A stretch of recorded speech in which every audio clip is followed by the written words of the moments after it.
Include చేయలేము. అయితే ఇక్కడ కేవలం 2-3 రోజులే ఉంది. ఇవాళ 14వ తారీఖు చూస్తే 16 లేదా 17 అంటే జస్ట్ 2-3 డేసే.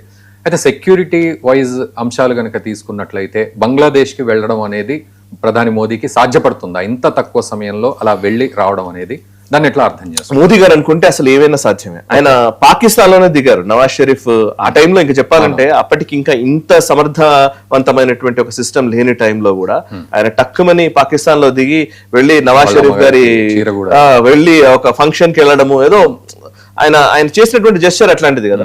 సో అనూహ్యమైన పరిణామాల్లో ఆయన పాల్గొంటాడు. నిజానికి మోదీ గారు ఎప్పుడు ఎలా బిహేవ్ చేస్తారో తెలియదు. మనం ఇప్పుడు కెనడాలో G7 సమ్మిట్ జరిగినప్పుడు కూడా ఇదే భావన వ్యక్తమైంది.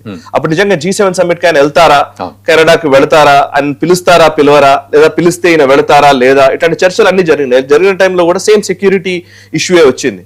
అప్పుడు కూడా ఇట్లాగే భద్రతా అంశాలు కూడా వచ్చాయి. ఎందుకంటే బికాస్ కెనడా అప్పుడు జస్టిన్ ట్రూడో ఉన్నాడు. జస్టిన్ ట్రూడో ప్రభుత్వం ఉన్న టైంలో ఖలిస్తానీలు విపరీతంగా ఉన్న టైము, ఆయన మీద ఆల్రెడీ థ్రెట్స్ ఉన్న టైం, అప్పటికే మనకు వాళ్ళకు సంబంధాలు సరిగ్గా కొంత ఇబ్బందికరంగా మారుతున్న టైము. అట్లాంటి టైంలో ఆయన వెళతారా అని అంటే వెళ్ళారు. అండ్ ఇది మాత్రమే, ఈవెన్ టర్కీలో ఒకసారి వెళ్ళారు ఆయన. తుర్కియాలో ఆయన పర్యటన చేసినప్పుడు మీకు కొన్ని స్టోరీస్ కూడా వచ్చాయి యాక్చువల్లీ. దాని మీద ఏంటంటే మొసాద్ అండ్ రా ఇద్దరు కలిసి మోదీ గారిని ప్రొటెక్ట్ చేశారు అని చెప్పి. ఈవెన్ ఇజ్రాయెల్ సాయం తీసుకున్నాం మనం టర్కీలో. అండ్ మిగతా ప్లేసుల్లో కూడా ఎక్కడికి వెళ్తే ఇప్పుడు ఈవెన్ యుక్రెయిన్ వెళ్ళారు ఆయన. రష్యా యుద్ధం జరుగుతున్న టైంలో యుక్రెయిన్ వెళ్ళొచ్చారు. యుక్రెయిన్ వెళ్ళొచ్చినప్పుడు అప్పుడు కూడా విపరీతమైన థ్రెట్ ఉంది. సో అట్లా అన్ని ఉన్న టైంలో బట్ బంగ్లాదేశ్ కి ఆయన వెళ్ళడం విషయంలో మోదీ గారు అనుకుంటే పెద్ద విషయం కాదు. అంటే ఆయన ఎలాంటి ఇన్వైట్ వచ్చింది, ఆ ఇన్వైట్ వల్ల మనం అక్కడికి వెళ్ళడం వల్ల జరిగే ప్రయోజనాలు ఏంటి దేశానికి, ఇట్లాంటి అనేక అంశాలను పరిగణలోకి తీసుకుంటారు. కాబట్టి maybe let's wait and see. అయితే ఇక్కడ ఇంకొక విషయం సార్, ఇప్పుడు వాళ్ళు చాలా డిప్లొమాటిక్ గా ఉండే ప్రయత్నం చేస్తున్నారు. ఇందాక మీరు అన్నట్లు అందులో ఫారెన్ అడ్వైజర్ వాళ్ళు చెప్పేది ఏంటంటే చాలా డిప్లొమాటిక్ గా ఉంటాం మేము అన్ని దేశాలతోటి అని. సో ఈ నేపథ్యంలో అటు పాకిస్తాన్ కి కూడా షాబాజ్ షరీఫ్ కి కూడా పిలుపు వచ్చే అవకాశాలు ఉన్నాయని కనుక అనుకుంటే సో అది కూడా ఎట్లాంటి అంశంగా భావించాలి?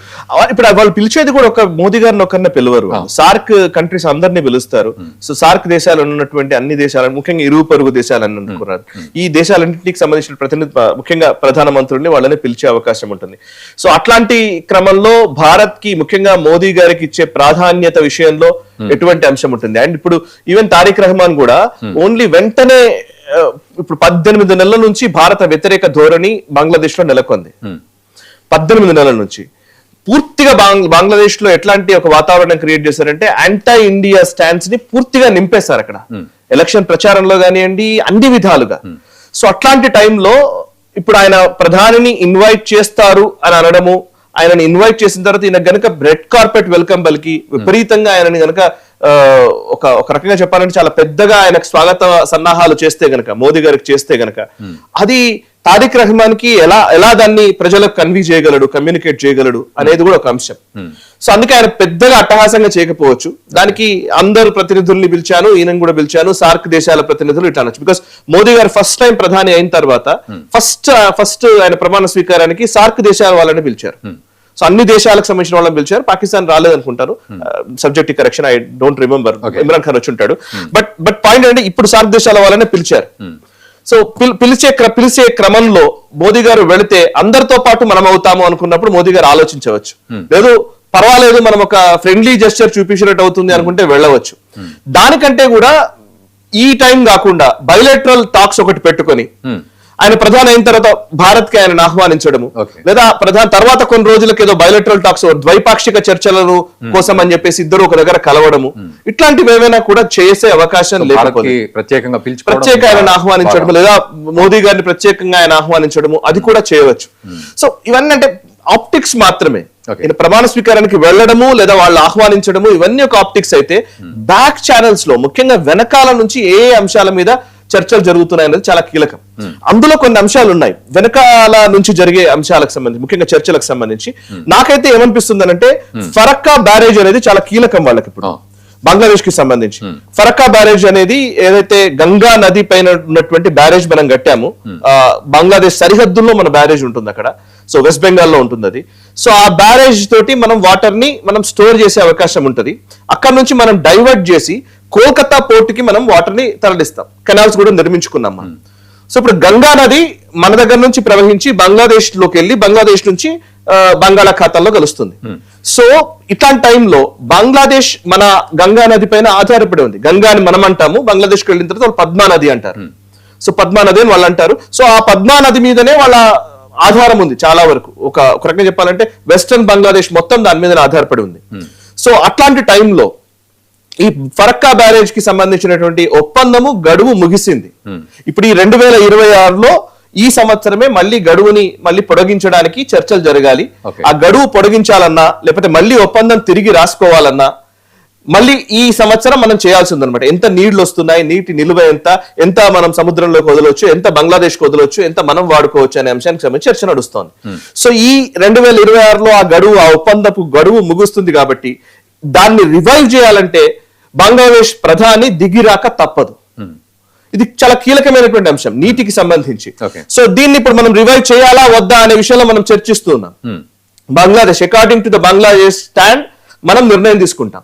ఒకవేళ మేము ఒప్పందాన్ని రివైవ్ చేయము అన్నాం అనుకోండి, ఆ బ్యారేజ్ నుంచి మనం నీటిని ఏం చేస్తాము, ఆ బంగ్లాదేశ్ కు వదలాల్సిన నీటిని మనం డైరెక్ట్ గా కోల్కతా పోర్ట్ వైపు తిప్పుకునే అవకాశం ఉంది. సో మనకు కెనాల్స్ వాటికి మనం ఆల్రెడీ నిర్మించి పెట్టుకున్నాం కాబట్టి వాటికి ఇప్పుడు ఇండస్ వాటర్ ట్రీటీకి సంబంధించి మనం ఆపితే ఆ వాటర్ ని ఎక్కడికి తరలిస్తాము అని అంటే ఈ మధ్య కాలంలో మళ్ళీ మనం బ్యారేజ్ కట్టుకుని మనం ఇటు సైడ్ ఈ కాలువలు నిర్మిస్తూ ఉన్నాం కానీ అది గంగా నదికి అవసరం లేదు.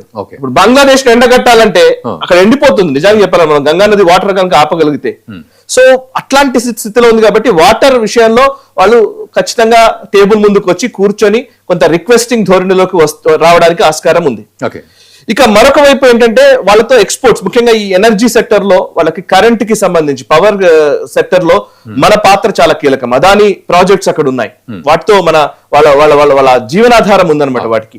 సో వాళ్ళకి ఆ పవర్ క్రైసిస్ లో ఉన్నారు. ఆ పవర్ లేకపోతే వాళ్ళకి హ్యాండ్లూమ్స్, అక్కడ ఉన్నటువంటి టెక్స్టైల్ ఇండస్ట్రీ పోతుంది. టెక్స్టైల్ ఇండస్ట్రీ మేజర్ జీవనాధారం బంగ్లాదేశ్ ఎకానమీకి. సో అన్నిటికీ లింక్ ఉంది. సో మనకు వాళ్ళతోటి నెగోషియేట్ చేయాల్సినటువంటి అంశాలు చాలా ఉన్నాయి, బికాస్ వాళ్ళకి అవసరం ఎక్కువ ఉంది.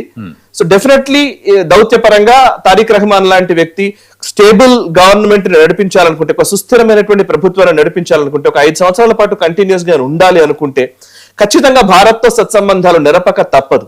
ఒకవేళ ఆయన కనుక నిజంగానే సీరియస్ గా ఏదైనా సీరియస్ నోట్ తీసుకొని పాకిస్తాన్ అనుకూల ధోరణిలోకి ఆయన వెళ్ళిపోతే, ఆయనకు తెలుసు, నాకు తెలిసి తెలివైన వాడని నేను అనుకుంటున్నాను. ఎందుకంటే పాకిస్తాన్ అనుకూల ధోరణిలోకి వెళ్ళారనుకోండి, పాకిస్తాన్ ఇవాళ బంగ్లాదేశ్ కి ఇచ్చేదేమీ లేదు, ఇచ్చే పరిస్థితిలో లేరు వాళ్ళు. అసలు ఫస్ట్ పాయింట్ ఏంటంటే ఇస్తే చైనానో అమెరికానో సాయం చేయాలి కానీ